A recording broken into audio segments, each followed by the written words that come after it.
Hello, traditions. Good afternoon once again. And this is again your learning partner, Teacher Anna. Welcome back to Tagum Doctors College. Now, we have learned in last week, we have learned lesson number 8. Now, let's go to our second monthly topic. So, we have the Applied Economics of Unit 2, Lesson 9, Contemporary Economic Issues Facing the Filipino Entrepreneur. So, after this lesson at the end of the lesson, you are expected to first analyze the effects of contemporary issues affecting business, identity, the different challenges faced by Filipino entrepreneurs, and discuss the different determinants of investment. So, let's go to our lesson. So, always remember, guys, that in this chapter, we will talk about contemporary economic issues facing the Filipino entrepreneur. It is also widely accepted that small and medium enterprises plays a very important and significant role in the economic and social development of our country. So, this is an acknowledgement by the Philippine government itself through the Department of Trade and Industry, so or DTI, in its 2004-2010 SME development plan. So if you are going to have a business, so start small and then grow it big because mga SME na to na business enterprises, they are also very important in the country. So now you can also read the unlocking difficulties of our lesson. So you can read that in our module. Now let's go to our first lesson.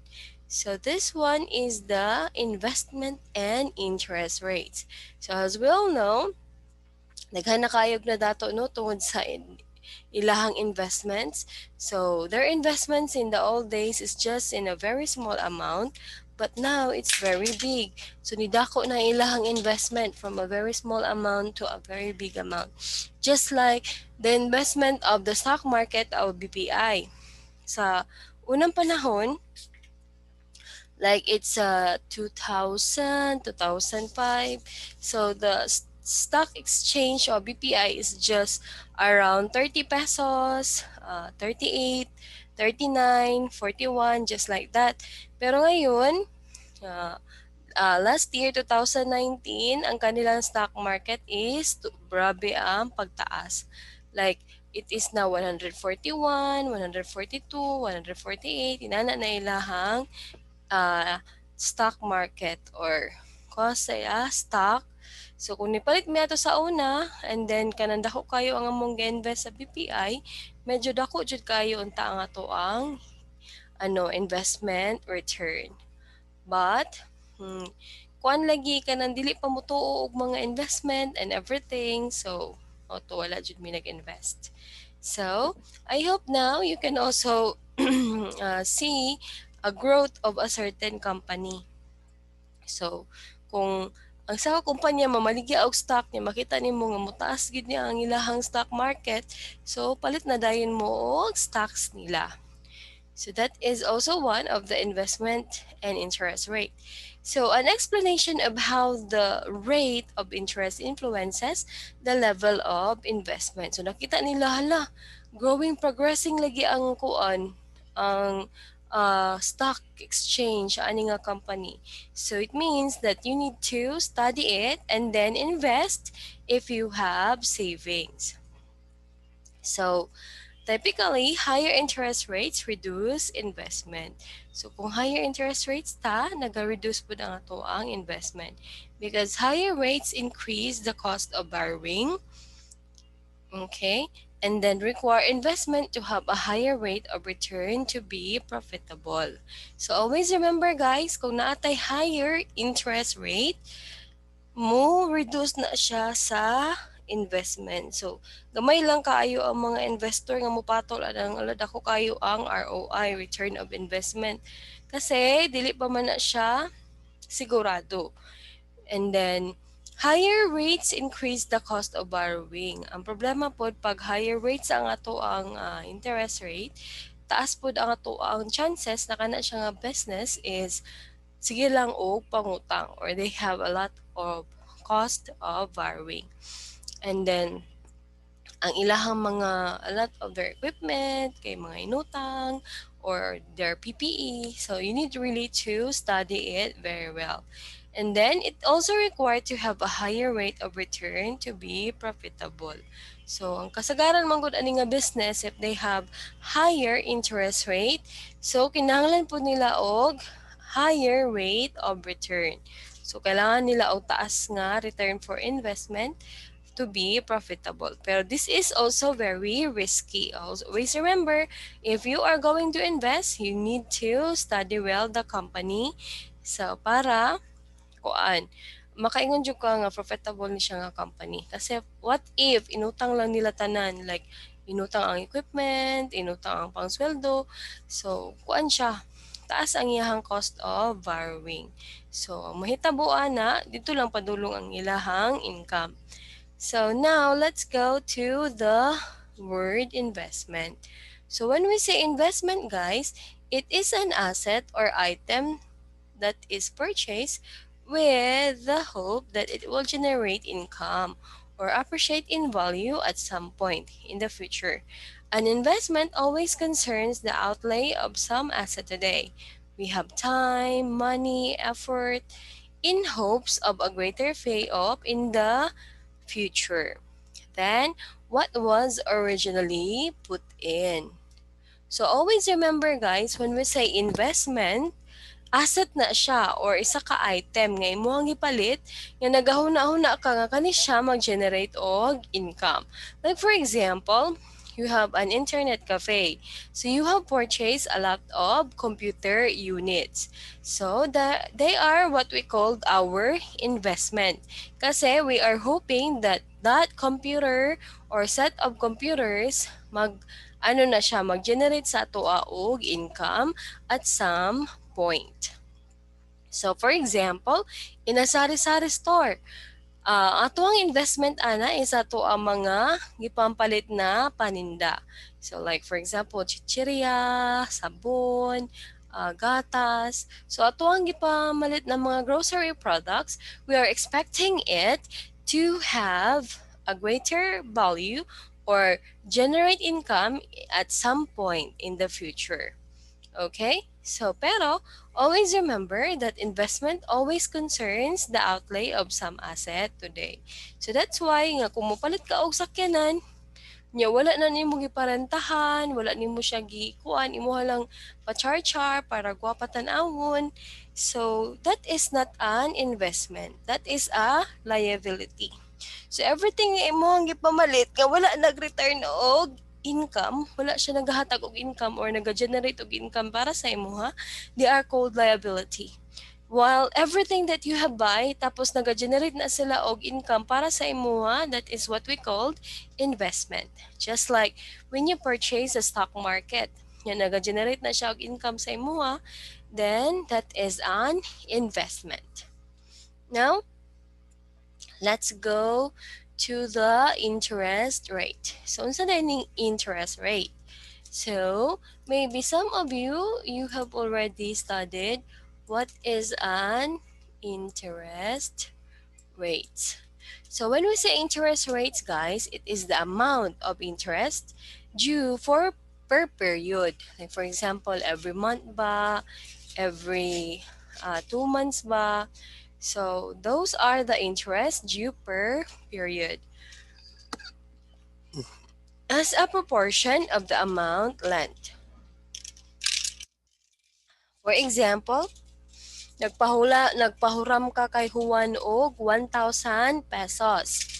And then with the interest rate of 5% per month.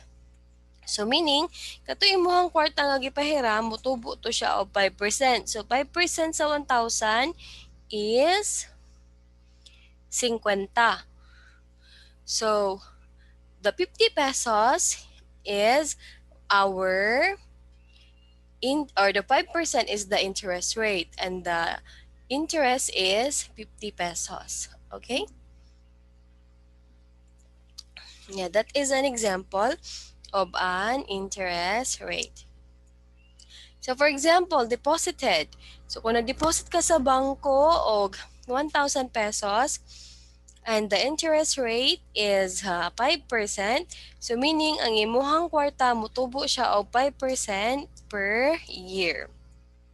So ang imuhang kwarta nga 1,000 pesos, ang imuhang kwarta nga 1,000 pesos is mutubo og 5%. So after a year, ang imuhang 1,000 is magiging 1,050 pesos. The interest rate is 5%. And then we also have borrowed. So kung naghiram ka, like for example, nahiram ka o kwarta kay Juan, and then the interest rate is 5%, mao na siya ang tubo. Meaning, after 1 month, bayaran nimo si Juan og 1,000 plus additional na 50. And then, the total interest on an amount lent or borrowed depends on the principal sum. So, magdepende gid na siya sa principal. So, kung 1,000 ang imong gihiram, 50 ang interest rate with a 5%. Kung 5% ang interest rate. And then, kung 10,000 ang imong gihiram, so ang interest rate is 5%. So, mudako pud ato ang interest, which is 500. Inana siya. So meaning, kung pila ang imong gihiram, imuhang gipahiram nga kwarta or principal sum, nagatubo po na siya. So magdepende ang ato ang interest on an amount lent on borrowed defense on the principal sum. So mo na siya ang ginapasabot nira. The interest rate, the compounding frequency, and the length of time over which is lent deposited or borrowed. So magdepende po na siya sa length of time, magdepende sa compounding frequency, like for example, compound interest ba siya, nagatubo siya every month or every year, na siya. So now let's have gross investment. Unsa day ang ginamin aning gross investment? So always remember guys, when we say gross investments, it includes both types of investment spending. But net investment only measures new assets rather than replacement assets. So this relationship is expressed in the following equation. So mo ni siya atong equation for net investment. So ang net investment daw is equal to gross investment less depreciation. Okay? Net investment equals gross investment minus depreciation. So meaning, kung gusto nimo kwaon, ang gross investment, mahimo siyang gross investment equals net investment plus depreciation. Okay? So, mo lang siyang ibaliktad. Kung gusto nimo kwaon ang gross investment, i-add lang nimo si net investment o ang depreciation. Now, let's go to the determinants of investments. So, unsa din yung mga determinants of investments? So, mo ni siya ang mag-determine or mo ni siya ang makatabang sa tuwa kung mo invest ba ta or dili. So, for example, the first one is the expected return on the investment. So, meaning, if kana siya nga company or kana siya nga investment, maghatag na siya sa imuha og dako nga return, then you will likely to invest. Meaning, mo invest jud ka ana because of the very high rate of return. Okay? So, for example, we have here scenario 1, 2, 3, and 4. So, asa diri imuhang pilion? So, if the probability is 30%, so, naka-return na 5%, you will have 0.015. So, ang probability is 10% times 5% equals 0.005. So, ang pinakadako sa ilaha is the 20% na probability, 70% na return, and the result is 0.14. So kung imo ang pilion dere, ito jud ka sa pinakataas o probability and pinakataas of return. So you will choose scenario number 4 because taas ang dili kay taas yung probability unlike sa 30 pero dako man pud kayo ang iyahang return which is 70%. So maybe dili lang pud ni siya mao jud ang imuhang hunahon or imuhang i-consider when you are deciding or when you want to invest in a business. So kinahanglan pa nimo sadihan kay basig inutang tanan ang ilahang mga equipments or sadihan nimo basin kanang dili dito mo ang owner, lahi dito siya, daghan na kay siya owner, siya. And then the CEO, kailangan daghan kag i-determine if you want to invest. So, mo na siya ang pinakauna. So, kung taas ang return on the investment, so you will likely to invest. Now, let's go to the next one. So, next is business confidence. So, dapat kana siya nga business is na jud kay confident ana nga mo tubo na siya or mo lab sana siya labong or there will be a very nice growth in its business. So changes in business confidence, guys, can have a considerable influence on investment decisions. Uncertainty about the future can reduce confidence and means that firms may postpone their investment decisions until confidence return. So, pinaka-importante ni siya guys, especially if you are going to have your own corporation. So kung corporation guys and you are the CEO, always remember that you need to have a very good or a high number of uh, stocks kasi pag makita sa investor nga CEO lagi ka pero purting gamayan ni mo stocks. So meaning, dili gid sila ma-convince nimo it is because you doesn't own almost half or almost all of the company. Dili sila mo tuon nimo kay dili man gani ikaw ang tag-iya. Saan na mo pagtuo sa imuha? So just like that. So we need to build our business confidence. So most likely, if you want to be the CEO of your own company, you need to have at least 60 to 80% of your stocks. So now let's have the next one. So the third one is the changes in national income. So isa po nino kasi sa mga country nga kuan kaayo imposible nga mulag ko ang isa ka business dili gyud na mo invest ang mga investor. So changes in national income create an accelerator effect. So kung nindot ang ekonomiya sa isa ka bansa, kuan jud na siya, musutoy jud na imuhang stocks, munindot jud ang imuhang business. So economic theory suggests that at the macroeconomic level, small changes in national income can trigger much larger changes in investment levels. So kung nindot ang national income nato, nindot ang ekonomiya sa Pilipinas, so kuan dyan na siya 100% mutaas pod ang atoang stocks, mutaas pod ang atoang investment levels. So, unsa day ginampasabot aning national income, ma'am?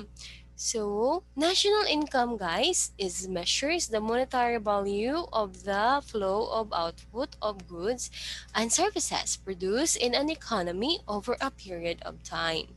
So, for example, sa Pilipinas, guys, kung unsa ato ang monetary value, like for example, $1 is equivalent to how many peso? So, mo strong ang peso kung mas gamay ang amount sa Philippine peso sa isa ka dollar. So meaning ni strong atong ekonomiya kung ato ang kwarta is dako og value. Like for example, $1 karon is like for example 50 ang equivalent ana in Philippine pesos. So ang nindot ana guys kay kung mugamay ang value sa dollar, meaning nitaas ang ato ang ekonomiya. Isa po na siya sa mga nindot nga pahiwatig pero pangit na siya sa mga investor no as Filipino kasi gamay na lang ang return sila ang kwarta. So, but it's a good point nga nitaas ang ato ang ekonomiya kasi nitaas ang ato ang value sa ato ang kwarta of the flow of output of goods and services. So, taas pud ang value sa ato ang goods and services. So, meaning taas ang ato ang ekonomiya. And then, unsa day ang gamit sa national income, ma'am? So, when we say uses of national data or national income data, so mo na siya ato ang measuring the level and rate of growth of national income. So, for example, why is our national income? And it's important to keeping track of GDP. So, unsa gyud nato ang real GDP? So, dapat makabalo ta or makabalo ang ato ang economic and ato ang mga ato ang mga leaders in terms of GDP. Kasi kung taas na to ang GDP, there is a very good economic progress in our country. And then changes to living standards. So, mo ni siya ang real GDP per capita. So, makita man gud na siya kung nitaas ang poverty, meaning, maba dyan na nga to ang GDP. Pero, kung taas ang or ni baba ang poverty and unemployment rate, meaning, ang ato pong living standards is nitaas. At the same time, mo na siya to ang real GDP per capita.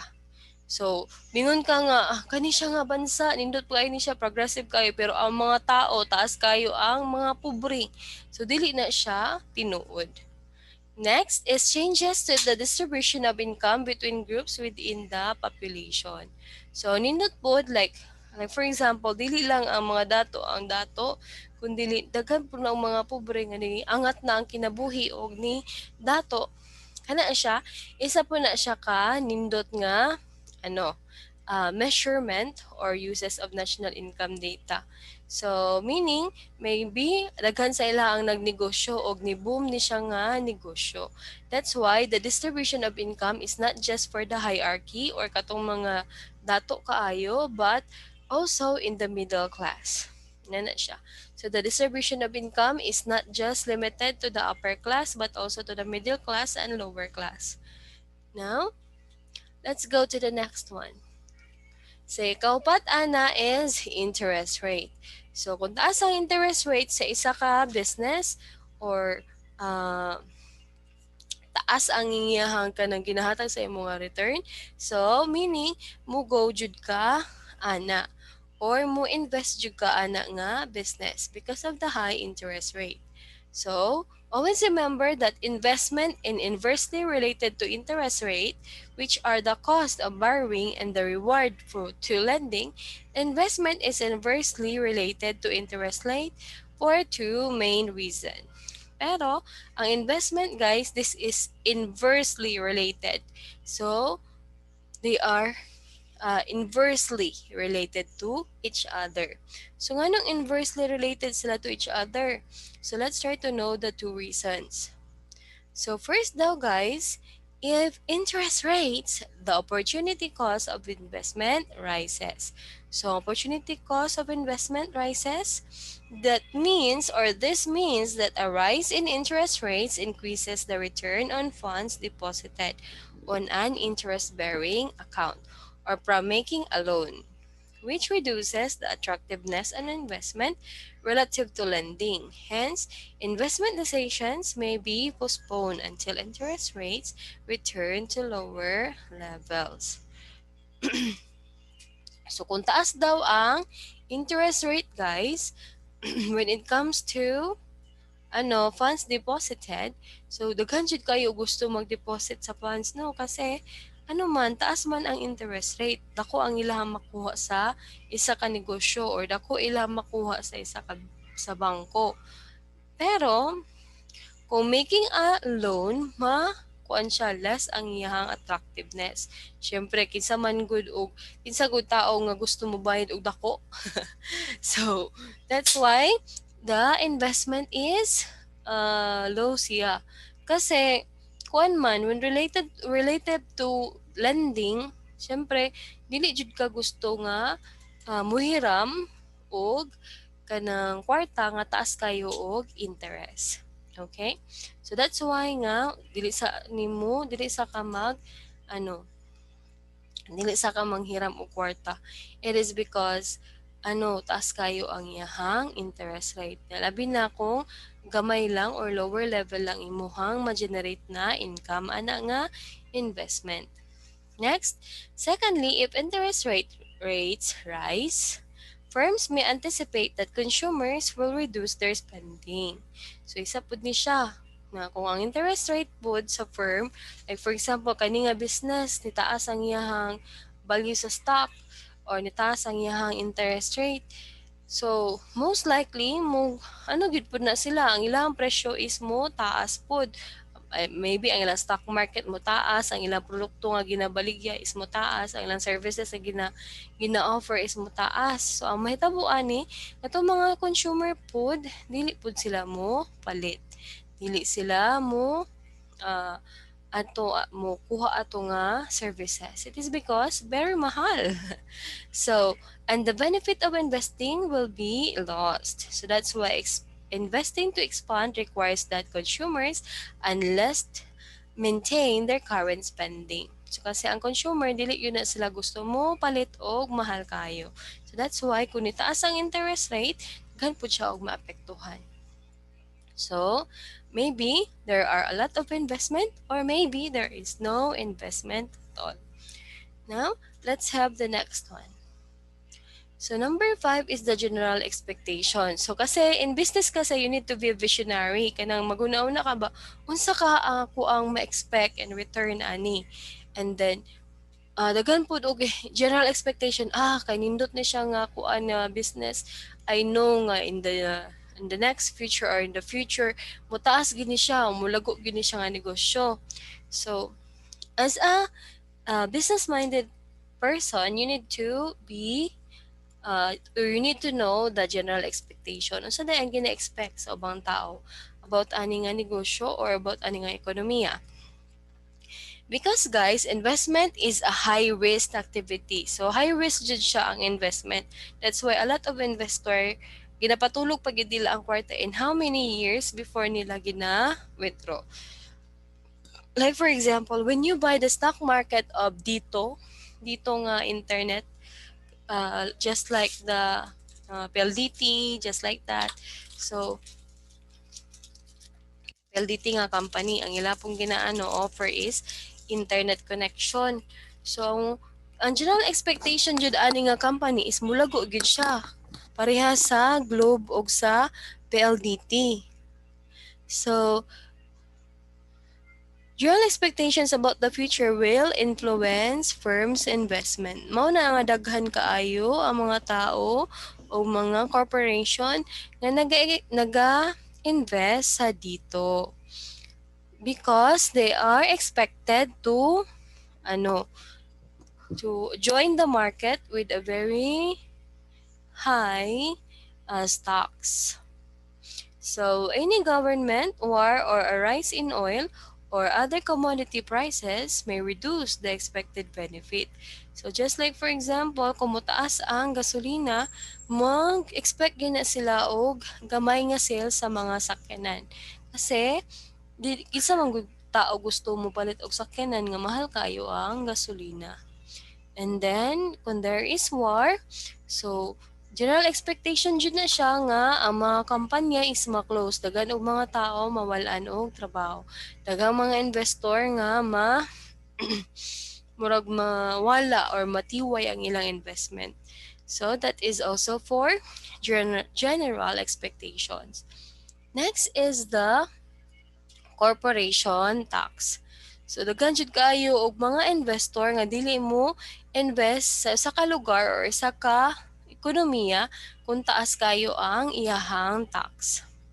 So for example, for the man Boris Johnson, which is a conservative leadership candidate, para sa iyaha, every time corporation tax has been cut in this country, it has produce more revenue. So meaning, kung ang isa ka kumpanya or isa ka nasod or isa ka ekonomiya, nag-cut sila or gipagamyan nila ang corporation tax, it means they or the corporation will have a very good revenue or taas sila og revenue.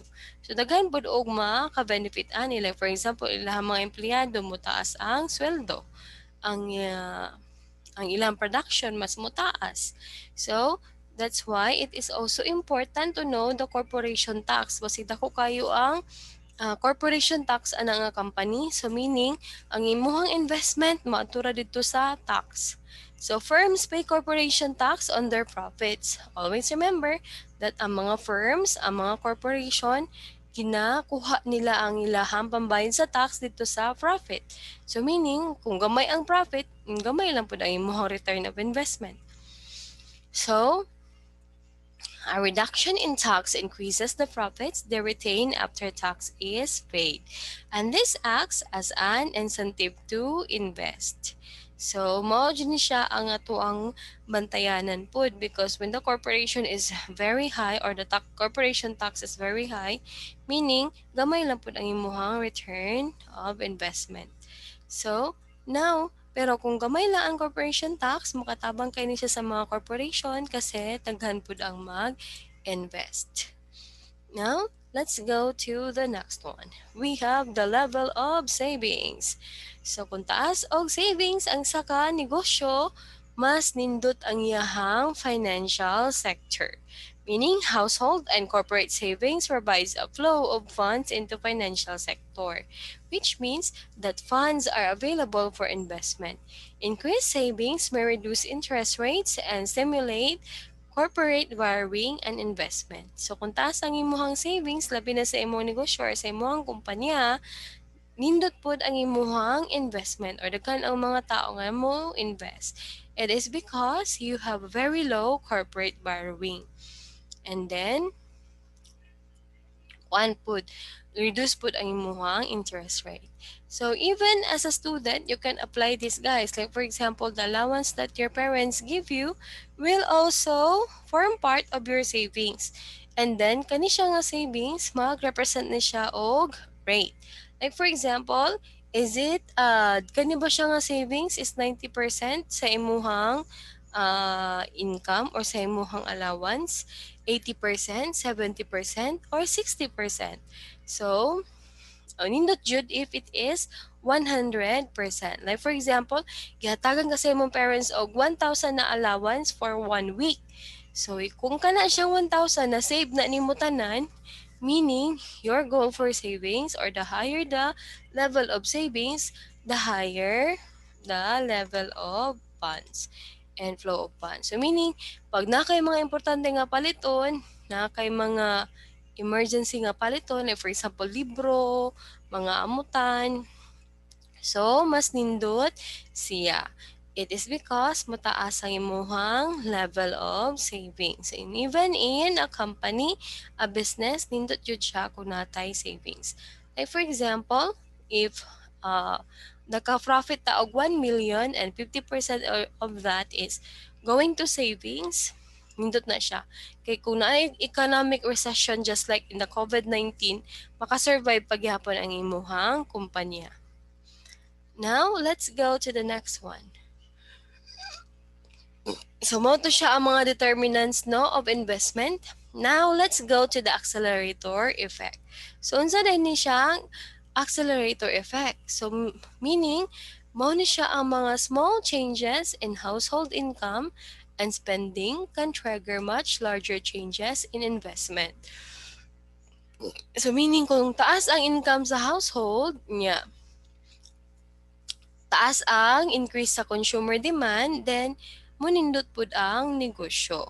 This is because firms often expect new sales, o daghan sila og halin, and orders to be sustained into the long run and purchase larger quantities of capital goods than they need in the short run. Okay? So, kung there is an increase in consumer demand, so it means there is an accelerator effect. Kung ang firms pod get close to full capacity, meaning Ila jud na gamit ilang mga resources in terms of production kasi taas ang consumer demand, so motaas gid na siya nga or modako gid na siya nga kumpanya. And then, firms invest to meet rising demand. So, meaning, ang katong nga mga corporation, mga firms nga nindot ang demand sa consumer, so mutaas pud ang ilahang investment. Kasi in demand man sila. So in addition, machinery is generally indivisible, which means it cannot be broken into small amounts and bought separately. So always remember pod when it comes to machinery, di man na pwede nimo nga kanang gagmay-gagmay gani imong pagpalit. Like kanilang sa bolt lang sa imong paliton. Sunod na pod ang kanina pod nga spare parts. Dili. So when in terms of machinery, you need to buy it bulk. Kanang dinaghan, dinagko og bulto jud siya. So that's why kani siya maka-trigger to the need to buy complete new machines. Like for example, ang imong kumpanya is nagabuhat og tsinelas. So in the first year sa imuhang business is kanang ano lang, manual production lang inyong tsinelas. Pero pag abot sa accelerator effect, daghan na kayo og gusto mo palit, daghan na kayo gusto mo order. So you need to buy a machine para ma-meet ni siya nga capacity or ma-meet ni mo ang demand sa mga consumer. So, even in small increases in demand can trigger the need to buy complete new machines or build entirely new factories and premises, even though the increase in demand may be relatively small. Kasi hindi dili na nimo kaya sa imong production team ang demand. So, you need to open a new factory or kailangan nimo mopalit og bag-o nga machinery. And then, the combined effect of these two principles creates what is called the accelerator effect. So, nitaas ang imuhang capacity to produce, nitaas po ang imuhang demand, o nitaas po ang imuhang investment. Now, so we have the status of foreign investment in the Philippines. So, way back in 2017 and 2018, kung makita nimo, in January, nitaas ang atoang investment. In February, nitaas pud gihapon. Pero pag abot sa April, there is a negative 3.2% nga decrease. Pag abot sa, so meaning kung imuha siyang iisa tanan from January to April, we have a 24.3% nga taas sa tuang foreign direct investment. So, najud siya time nga kung nindot ang atong ekonomiya, just like in 2018, mutaas pod ang atoang investment diri sa atoang country. So Philippines is the fastest growing Asian country for the first quarter of 2013 according to Inquirer. Inflation averaged at 2.9% in the first half, or below the Bangko Central's 3 to 5% target for the year. The Heritage Foundation released on Monday, January 14, its 2014 Index of Economic Freedom. So ato na 2014, nagkaroon daw ta og Index of Economic Freedom, which shows the Philippines with a score of 60.1, improving its ranking by 8 places from 97th, higher than last year's. So we have 58.2 due to significant improvement in investment freedom. Nagkaroon tag investment freedom. We also have the business freedom, monetary freedom, and the control of government spending. So 2014 daw, nagkaroon tag control in government spending. Now, let's have the investment climate in the Philippines. So, medyo na tama si Kuya Kim, no? Ang buhay ay weather lang. So, in the investment climate, guys, in the Philippines, or the country's weak investment climate has a major hindrance to generating investment. So, kung natay weak nga investment climate, kani siya, hindrance po ni siya ko, nga walay mag-invest diri sa tuang company or sa tuang country. So compared to its neighbors, compare sa to ang mga neighboring country, puan pagyapon jud ta underperforming. So, for example here, we have in 2011, nagkaroon tag 4.07% year to date. So, I think the date here is February 2012.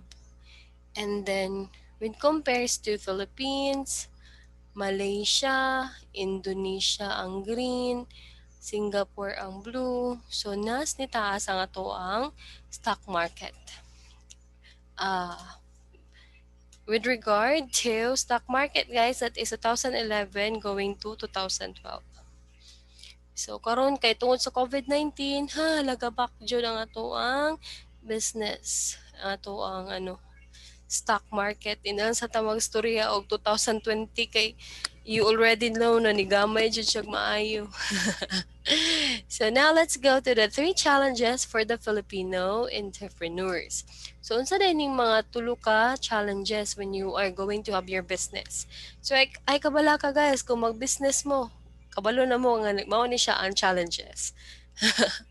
So first is the government licensing and permit. So lisod yun siya no, magkuha ta og license and permit with the government. Kasi daghan kay requirement og costly kay siya.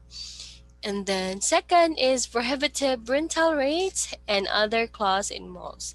So labi na kung magkuan ka, ginagmay nga mga milk tea, mga lemonibay, mga gagmay nga businesses. Kung dito ka sa mall, daghan jud kay kag bayro nun. Bayad pa kag renta, bayad pa kag kurente, and a lot more.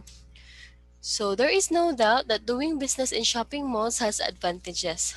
Kuan jud siya, saleable gyud noon kaayo kung dito ka sa mall mamaligya. Because life for most people has included a weekly, if not twice, visit to the mall. So halos na nang jud tao no mo bisita sa mall. And then ang problema po, there are many who have no jobs. Unemployment is high in the country. So every time there is a job fair, thousands queue even under the heat of the sun or in mall corridors.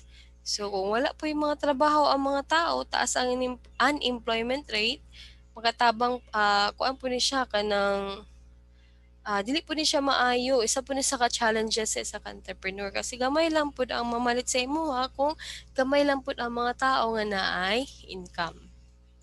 Now, let's go to the next one. Now, let's have the current problems of Filipino entrepreneurs. So, imo kabala ka magnegosyo guys kasi diri palandaan sa tong applied economics kabalo na mo nga naa-joy na ay problem. Na problema kung magnegosyo. So, kabalo na ka. So, first is inadequate access to technology. So, ang ato pa yung technology diri is way far from the first world country. And then, financing capital. So, kung gamay lang ang imong capital, lisod jud. Marketing advice.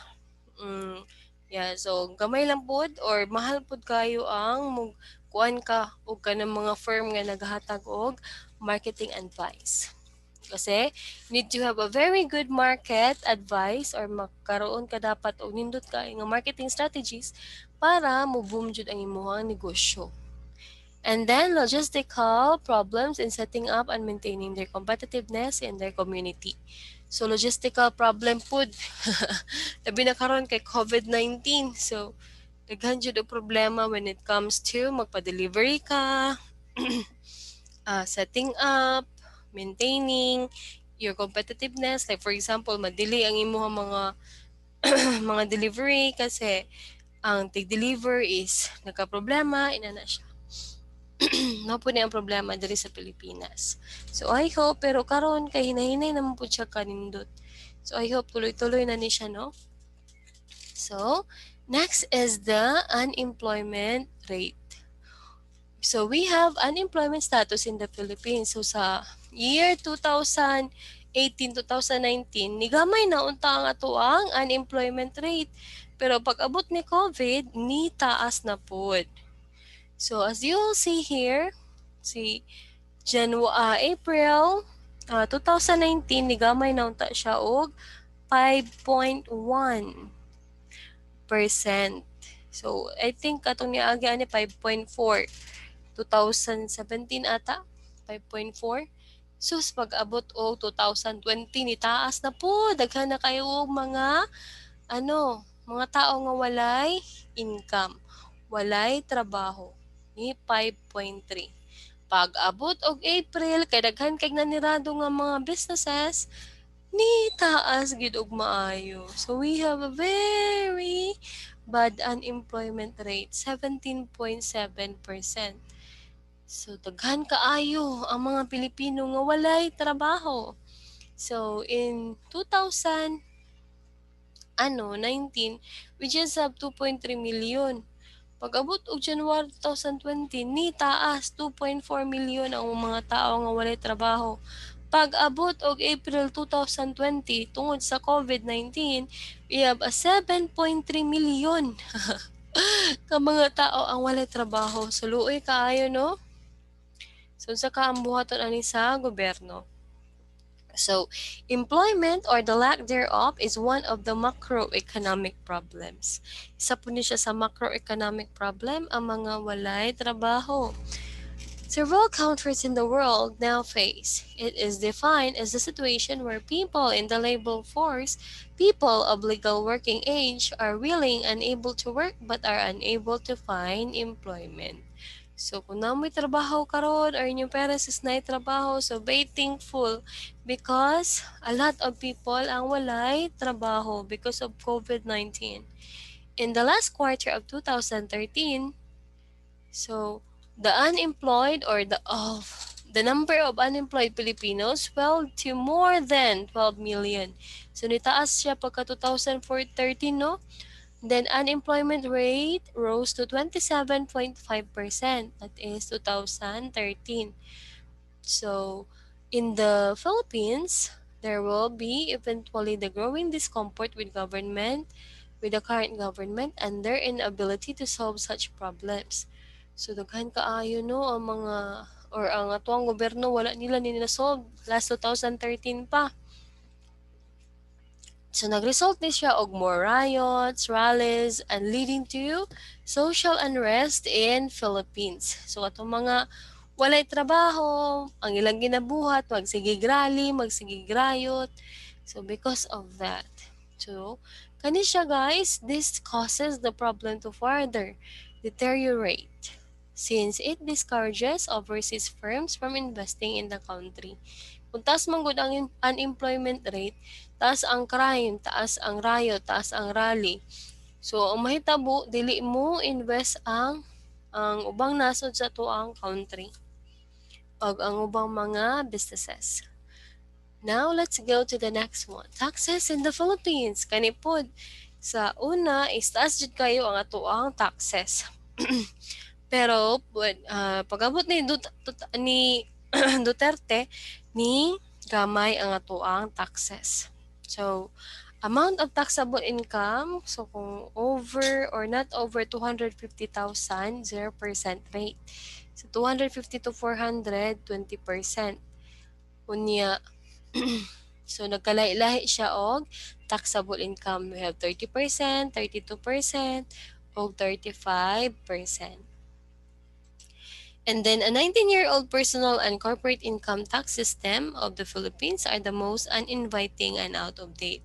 So, ang katuwa pong taxes in the Philippines or corporate income tax, 19 years old na ni siya. Pero, kuan kay siya, pangit kay siya, uninviting and out of date nga corporate income tax. Among ni siya sa Association of the Southeast Asian Nation Economy. Several economists said, so pangit jud daw nga tuang income tax system. I hope nga nakita ni siya sa atuang gobyerno. Mao ni siya nga pagka 2018 na natay new income tax table. Now, let's go to the types of business. So natay lahi-lahi nga types of business, guys. There are several tax laws that you need to familiarize yourself with, and the best thing to do is to consult a practicing CPA or a tax lawyer for uninitiated or someone who never had a legitimate tax-paying business before. Business-related taxes may prove to be confusing in the beginning. So now we have the value added tax or VAT. A 12% VAT must be collected for almost all kinds of product sales, services, and leases. So we also have salary and wage taxes. So katong VAT, 12% yun na siya sa all kinds of product sales. So, luoy kay mga consumer no, kay mo pahit pa og product, wala sila kabalo atong pagpalit nila nga product nga gibayaran na pud nila ang 12% na VAT. So, luoy po ng mga empleyado, salary and wage taxes. As a business owner responsible to the welfare of your employees, you must withhold and remit to the proper government agencies employee income withholding taxes. Ang lisod ani kay mga empleyado, mubayad pa jud og taxes. And then SSS premiums, pag-ibig and Medicare. Now, let's go to the amusement taxes. So, mo ni siguro sila dapat ang kuano, dagkuog taxes kasi ilaha lang gigambol ang ilahang kwarta ba, daghan kay sila kwarta. Ilaha lang kanang gigasto para malipay sila. Char.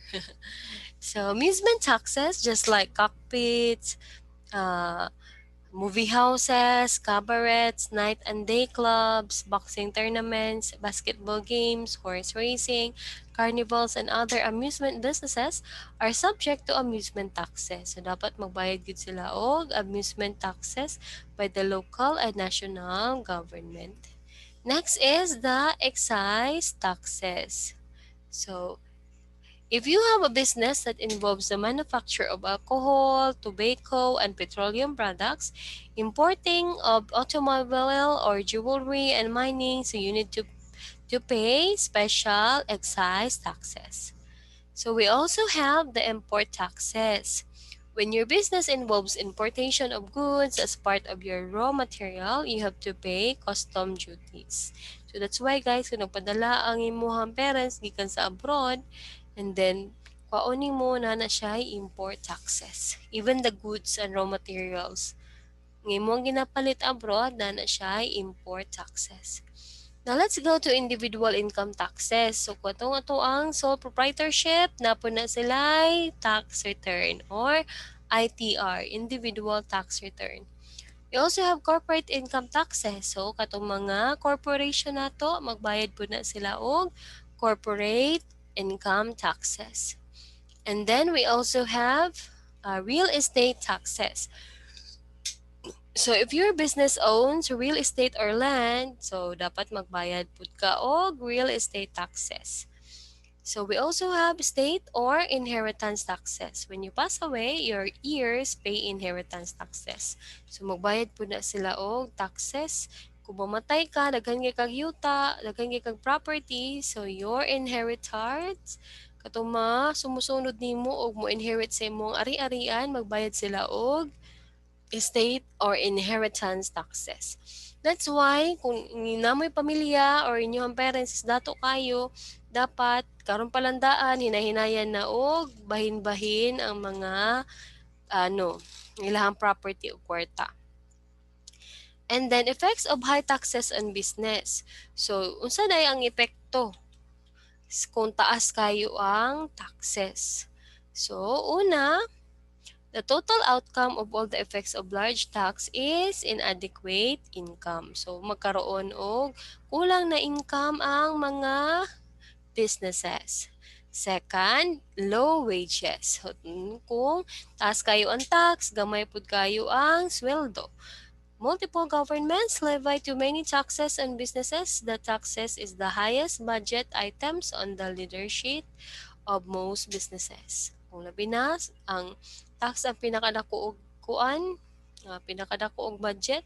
So dapat anuhan na nila. Mugamay gyud pud ang ilang sweldo. So kung the lower the tax, mas maintay sa mga corporation and businesses na magbayad og taas nga sweldo.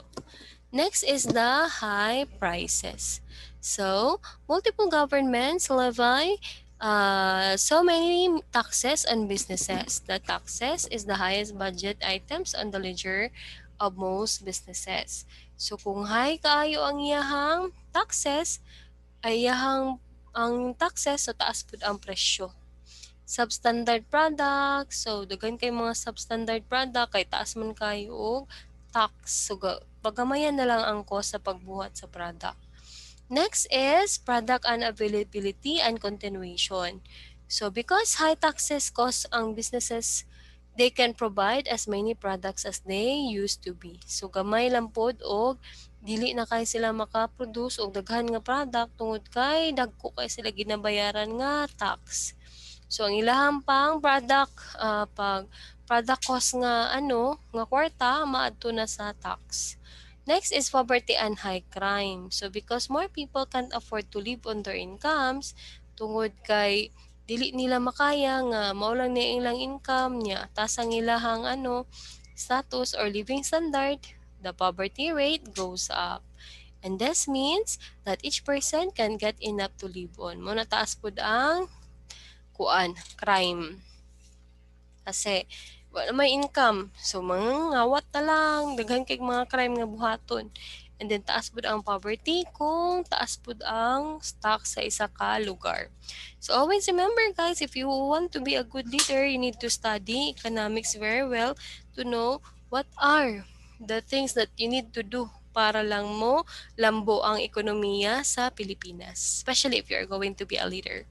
So that will be all, guys. Thank you so much for listening. I hope you learned a lot from our lesson. Always remember to do your best and always remember to make your parents proud. Let's go to your assessment. See you in a while. Bye.